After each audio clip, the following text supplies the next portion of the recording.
Hello दोस्तों, welcome to let's crack it. और आज है भाई 25 अगस्त 2020 और ये है आज का द हिंदू न्यूज़पेपर और हम करेंगे इसको डिस्कशन।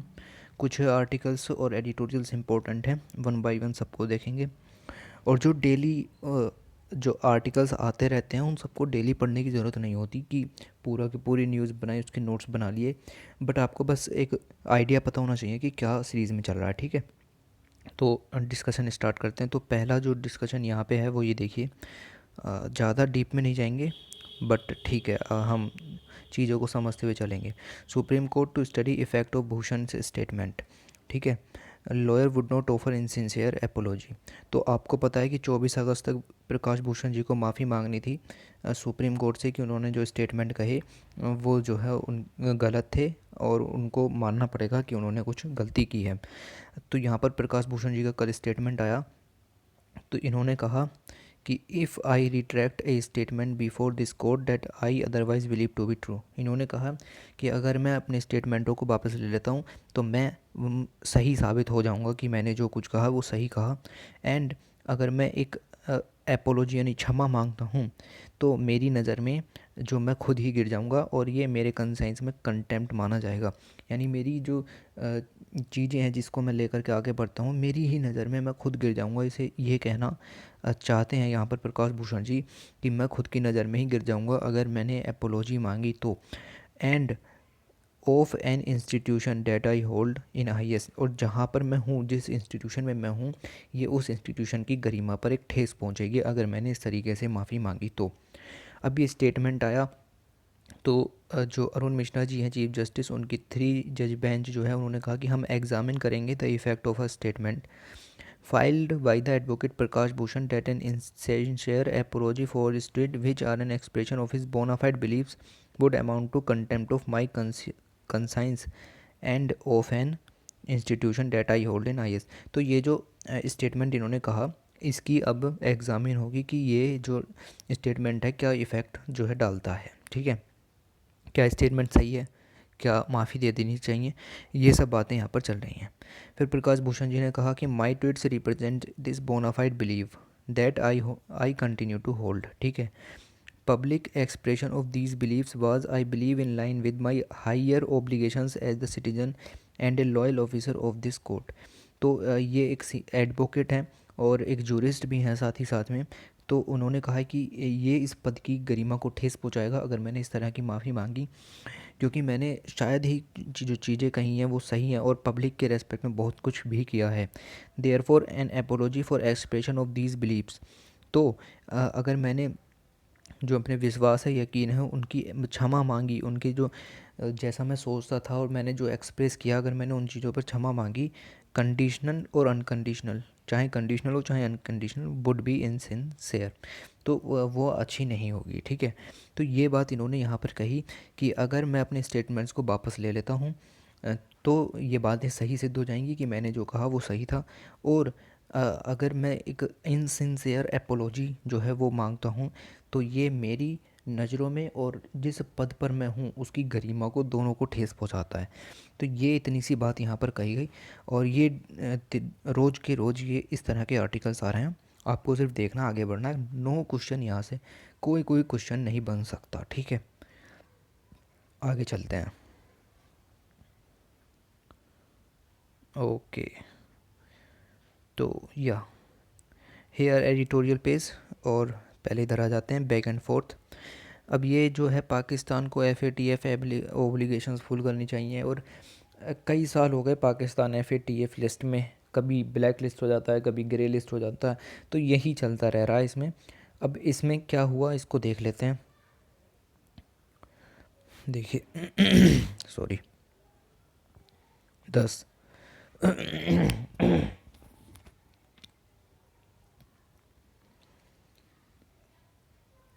देखिए यहाँ पर देखिए आप, Pakistan moves to tackle terrorism on its soil, particularly cross border terrorism की यहाँ पर बात हुई, have often been described as one step forward and one step back as it come to the border support terrorism. Thus, it would come as little surprise then within the days of issuing statutory regulatory order। तो अभी अभी statutory regulatory order जो है वो लागू किया गया और उसमें इंक्लूड किया गया दाऊद इब्राहिम को, लश्कर तैयबा, ज़ैकुर रहमान लखवी को and about 85 other designed terrorist. तो ये जो हमने एक लिस्ट बनाई है SRO, स्टैट्यूटरी रेगुलेटरी ऑर्डर, इसमें हमने डिज़ाइंड टेररिस्ट्स को इंक्लूड किया है। हमने जो है कंट्रीज़ को डायरेक्ट किया है, ऑफिशियल्स को डायरेक्ट किया है कि इम्प्लीमेंट करो United Nations security council committee resolution जो ये बनाया गया अगेंस्ट टेररिस्ट। पाकिस्तान के फॉरेन अफेयर मिनिस्टर्स ने डिनाइड कर दिया कि जो लिस्ट है वो न्यू है और इस तरह के जो ये हैं दाऊद इब्राहिम वगैरह अब ये पाकिस्तान में नहीं रहते। बात समझ रहे हैं? अभी 3-4 दिन से इसी चीज़ को लेकर के पाकिस्तान मना भी कर रहा है कि नहीं दाऊद इब्राहिम नहीं रहता और कभी कहता है दाऊद इब्राहिम रहता है। ठीक है, तो दाऊद इब्राहिम वही है जो 1993 मुंबई ब्लास्ट में जो है मुख्य जो है वो था साथी।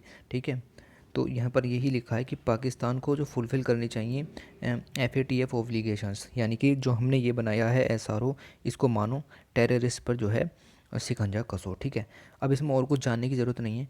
एक क्वेश्चन यही अच्छा है कि स्टैट्यूटरी रेगुलेटरी ऑर्डर अभी अभी लागू किया गया है, तो किसके द्वारा जो लागू किया गया है? तो FATF के द्वारा। अब यहाँ पर FATF के बारे में थोड़ा सा जान लेते हैं।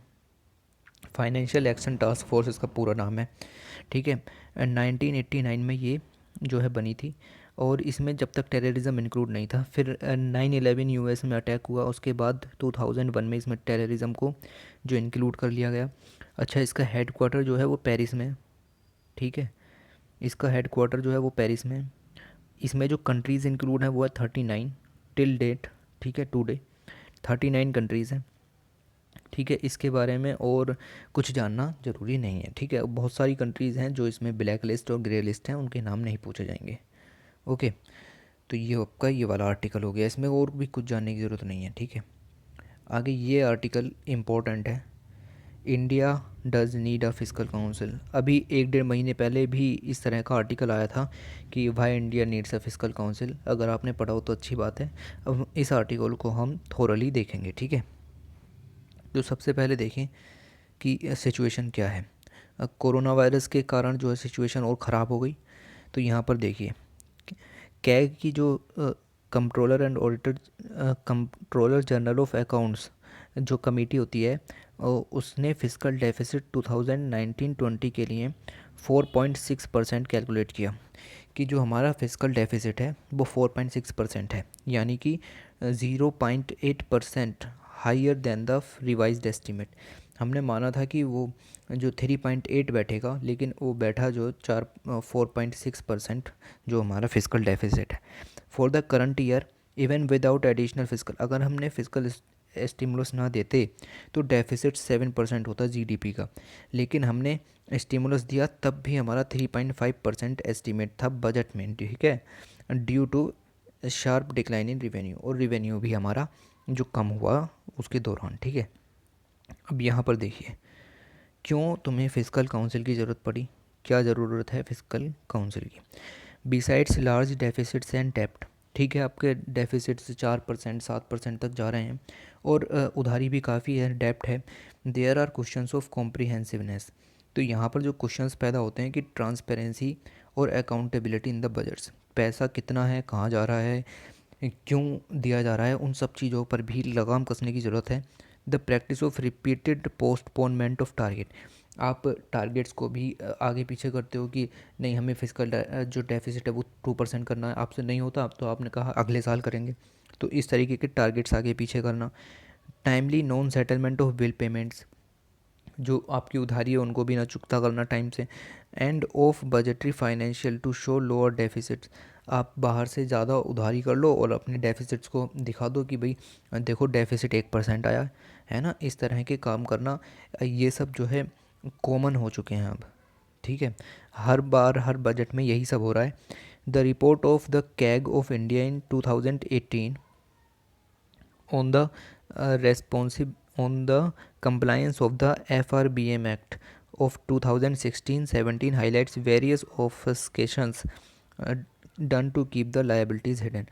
तो कैग ने भी अपनी रिपोर्ट में 2018 की में ये बताया कि जो है FRBM एक्ट के जो तहत 3 तरह के डॉक्यूमेंट्स गवर्नमेंट को देने होते हैं बजट सेशन के दौरान, तो उसमें भी काफ़ी सारी चीज़ें हिडन दिखाई गई हैं और काफ़ी ऑफस्केशंस यहाँ पर आ रही हैं, यानी दुविधाएं जो हैं, अड़चन यहाँ पर आती हैं, किस तरीके से चीज़ें चलती हैं। ठीक है, these include special banking arrangement for covering arrears, तो एरियर्स को कवर करने के लिए ज़्यादा लोन, और फर्टिलाइज़र्स सब्सिडी को देने के लिए, फर्टिलाइजर सब्सिडी देते हो तो वहाँ उसमें भी पैसा जाता है। Issuing short term bonds, unsecured loans, security नहीं हो लोन्स की, borrow from the national small saving fund by the FCI towards meeting food subsidy देनी है तो आपने लोन ले लिया। इट्स एरियर्स, और इसके एरियर्स भी, financing irrigation projects from the long term irrigation fund ले लिया आपने इरिगेशन प्रोजेक्ट्स को फाइनेंस करने के लिए, नाबार्ड ने जो क्रिएट किया है। And financing of railway projects को फाइनेंस करने के लिए आपने रेलवे फाइनेंस कॉरपोरेशन से लोन लिया। तो सारे काम तो लोन लेकर के हो रहे हैं, तो फिर डेफिसिट तो होगा ही होगा ना। अब इसी चीज़ को जो है सुधारने के लिए हमें फिस्कल काउंसिल की ज़रूरत है, जो इन सब चीज़ों पर निगाह रखे, कहाँ से कितना लोन लिया जा रहा है, कोई माल प्रैक्टिस तो नहीं की जा रही बजट बनाते टाइम, ETC। ठीक है, आगे देखते हैं। Be are familiar also with the cases of LIC। आपको पता है कि LIC ने IDBI बैंक में जो है शेयर खरीदे थे। IDBI जो बैंक है उसका प्राइवेटाइजेशन और डिसइन्वेस्टमेंट होना था। कोई भी कंपनी नहीं आ रही थी क्योंकि ये पहले से ही बहुत घाटे में चल रही थी। फिर गवर्नमेंट ने LIC के थ्रू इसका जो ऑक्शन करा दिया और अब ये IDBI LIC के अंडर में आ जाती है। ठीक है, तो इस तरह की जो नॉन परफॉर्मिंग कंपनीज़ हैं उनको एक परफॉर्मिंग कंपनी के साथ मर्ज करना, इन सब चीज़ों को देखना।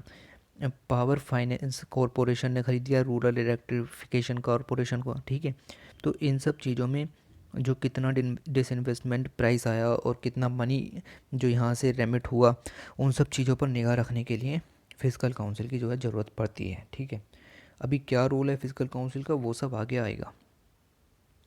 अब यहाँ पर देखिए, in order to make budgets comprehensive, transparent and accountable, तो बजट्स को जो है अच्छा बनाए रखने के लिए, बजट्स को ट्रांसपेरेंट दिखे, अकाउंटेबल दिखे, लोगों की नज़रों में अच्छा दिखे, तो 13वें फाइनेंस कमीशन ने रिकमेंड किया था कि एक फाइनेंशियल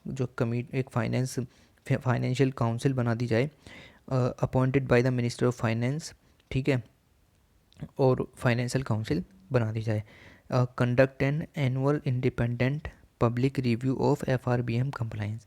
जो FRBM एक्ट है 2003 का, उसको भी रिव्यू करे ये जो काउंसिल है।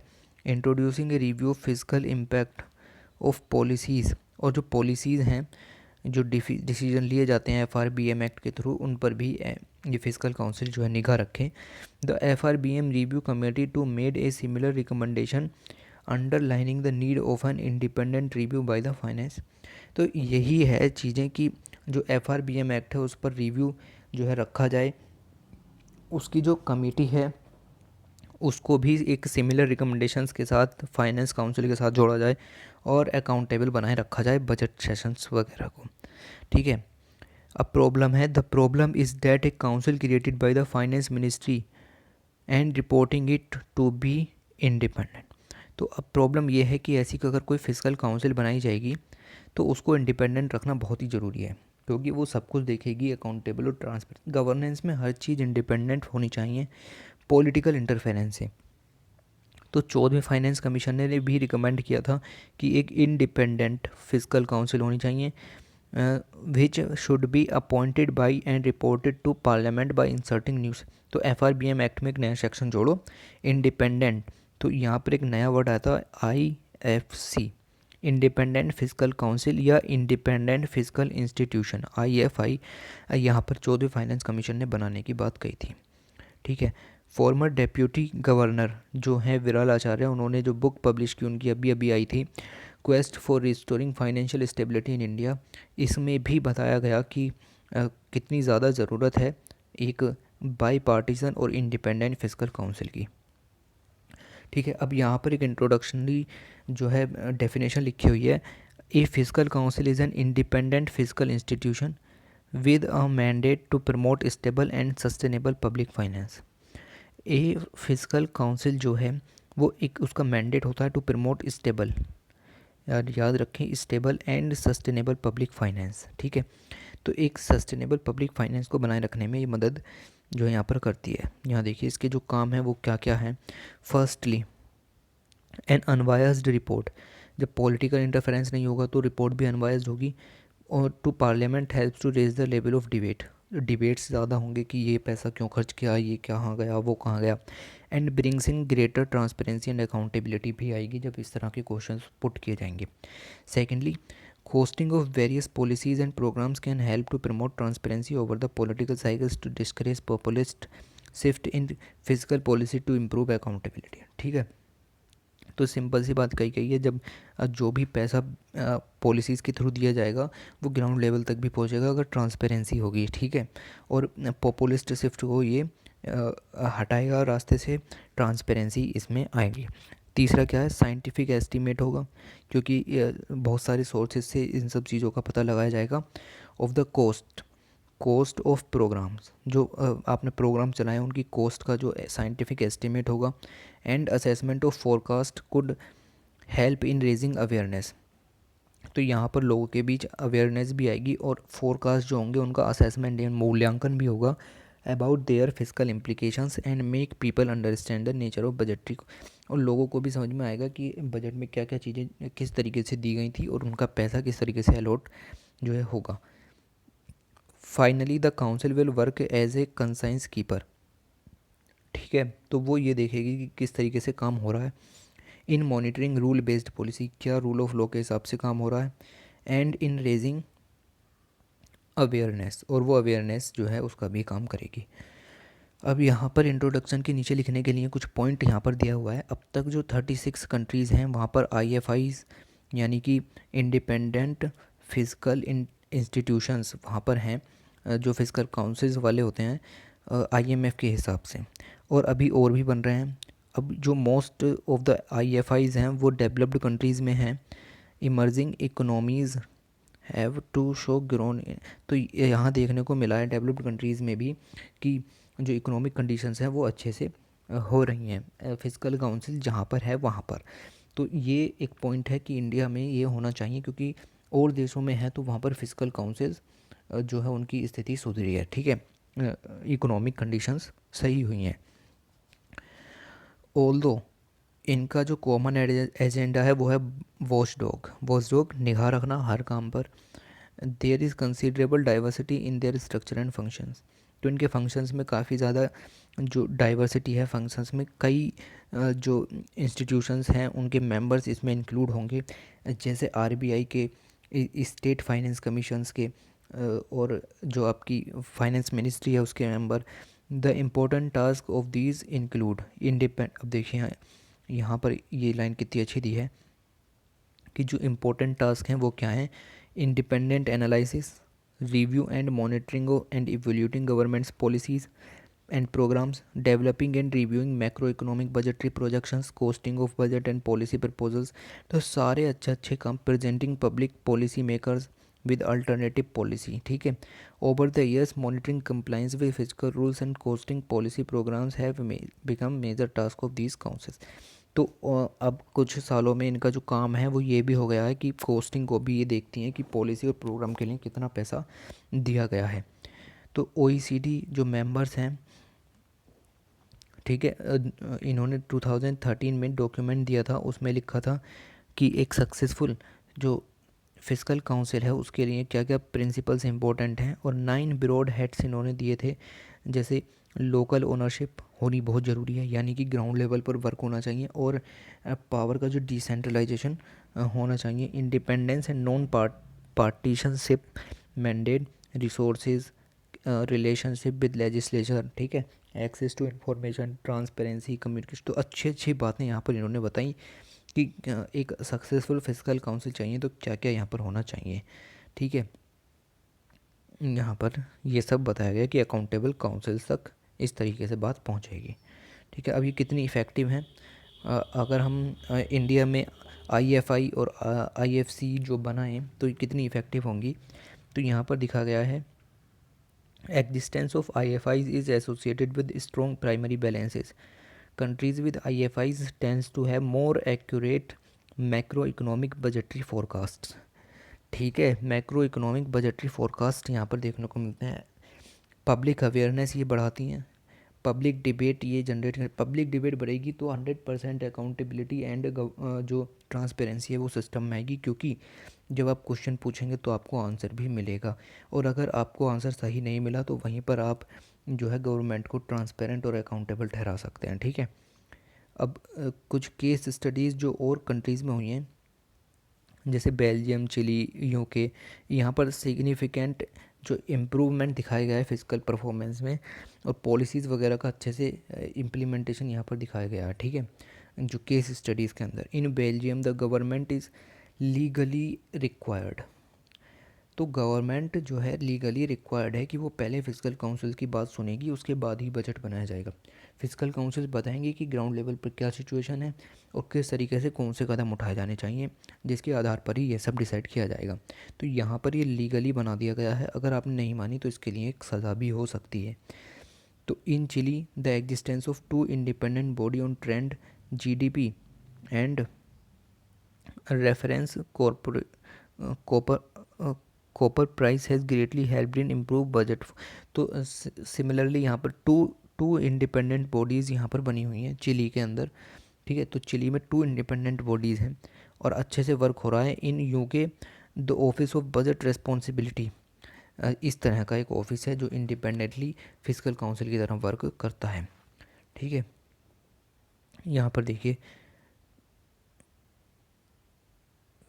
ये देखिए, physical councils exert a strong influence on physical performance, particularly when they have formal guarantees of independence। बात समझ में आ रही है? जब वो इंडिपेंडेंस हैं तो अच्छा परफॉर्मेंस वहाँ देखने को मिलता है। अब यहाँ पर देखिए फिर से एक अच्छी लाइन कंक्लूजन के रूप में, when the market fails government have to intervene. जब मार्केट फेल होता है तो गवर्नमेंट इंटरवीन करती है, लेकिन गवर्नमेंट फेल हो गई तो क्या होगा? तो उसके लिए हमें ज़रूरी है कि fiscal council is an important institution needed to complement the rule based fiscal policy. ठीक है, अब इन्होंने कहा आगे कि यह कोई सिल्वर बुलेट नहीं है कि एक ही बार में सारा काम हो जाएगा। If there is no political will, तो इंस्टीट्यूशन जो है विट बी लेस इफ़ेक्टिव।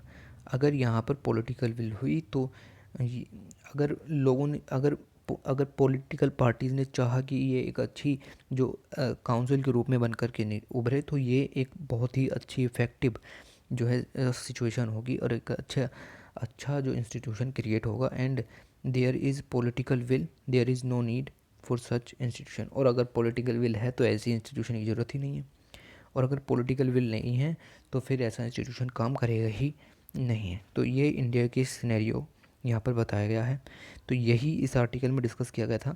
अब सीधा सीधा सा एक मीन्स का क्वेश्चन यहाँ पर आ जाता है, does India need physical council? तो क्या लिखोगे? जो बताया वही लिखोगे। डेफिनेशन यहाँ पर दी हुई है, उसके नीचे का पॉइंट यहाँ पर दिया गया है, क्या क्या वर्क हैं वो यहाँ पर दिया गया है, कितनी इफ़ेक्टिव है वो यहाँ पर दिया गया है। बात समझ में आ रही है? तो जो भी चीज़ पूछी जाए आप यहाँ पर जो है डाल सकते हैं। वर्ड में क्या सिनेरियो है वो यहाँ पर दिया गया है। ठीक है, इंडिया का डाटा यहाँ पर दिया गया है, किस तरीके से ज़रूरत क्या है वो यहाँ पर दी गई है। ठीक है, कि लोन्स वगैरह और डेफिसिट वगैरह के बारे में यहाँ पर बताया गया है। अकाउंटेबिलिटी और गवर्नेंस के पेपर में आया तो वो यहाँ पर दिया, सब कुछ इसमें दिया हुआ है, बस एक नीड है आपको समझने की। ठीक है, तो आगे बढ़ते हैं। ठीक है, ये सब आपके काम का नहीं था आज, या ये और देखना आप, ये आर्टिकल थोड़ा सा अच्छा आ गया है। DNA bill can be misused, flag draft reports. तो आपको पता है कि DNA बिल पेंडिंग पड़ा हुआ है और अगर वो इम्प्लीमेंट होता है तो वो मिसयूज भी हो सकता है, इस चीज़ को लेकर के बताया गया है। तो अगर आपसे क्वेश्चन आए कि DNA बिल जो अभी पेंडिंग पड़ा हुआ है वो प्रॉब्लम्स को सॉल्व नहीं करता बल्कि और बढ़ा देता है, तो आप यहाँ पर ये वाली लाइन एज इट इज़ लिख सकते हैं। ठीक है, तो यहाँ पर देखिए, द विल डेट प्रपोज। तो विल के अंदर क्या दिया गया है? बिल के अंदर बताया गया है कि जो DNA है उसकी सैम्पलिंग और प्रोफाइलिंग होगी एवरी सिटीजन की, एक्यूज ऑफ क्राइम, जो कि क्राइम किसी ने किया है, and reported missing and storing there unique तो उनका जो जेनेटिकली इन्फॉर्मेशन है, जो डीएनए वगैरह है, उस सबको स्टोर किया जाएगा। आगे कुछ भी होता है तो उनके डीएनए की डायरेक्ट जांच द्वारा उन तक पहुंचा जा सकता है। एडमिनिस्ट्रेटिव पर्पजेज़ के लिए हैज़ सम अलार्मिंग प्रोविजंस, तो इसके अंदर कुछ ऐसे प्रोविजंस हैं जो कि मिसयूज़ हो सकते हैं। Against caste, against community based profiling, ठीक है। एक ड्राफ्ट रिपोर्ट पब्लिश हुई of the parliamentary standing committee on science and technology, इन्होंने ये बताया। तो ये सब इंडिया में हुआ और देखते हैं इसमें आगे क्या चीज़ लिखी हुई है। तो कमेटी किसके द्वारा हेडेड हुई वो सब ज़रूरी नहीं है। यहाँ पर देखिए, the DNA technology use and application regulation act 2019 has been in work for 15 years now, ठीक है। Nearly 60 countries have enacted similar legislation, तो लगभग 60 जो देश हैं उनके पास जो DNA technology regulation use and application act जैसा एक एक्ट है। With the US bringing, US में ये आया था 1994 में। तो जो कमेटी है उसने अपनी जो रिपोर्ट दी, उन्होंने उसमें कहा कि DNA profiles can reveal extremely sensitive information. किसी का डीएनए होना बहुत ही सेंसिटिव इन्फॉर्मेशन होती है, आप उसको स्टोर कर रहे हैं। Individual such as pedigree, skin colour, behaviour, illness, health status and susceptibility to disease, ठीक है। तो ये सब डाटा हमारे पास होगा और उस एक्ट बिल के अंदर ये सब बातें लिखी हुई हैं कि हम डीएनए जो है उसको सैंपल करेंगे। Under the provision of the bill, access of such institutive information can be misused, ठीक है। तो ये इन्फॉर्मेशन मिसयूज आप कहीं तो स्टोर करोगे, अगर ये इन्फॉर्मेशन मिसयूज हुई to specifically target individual and their families with their own genetic data.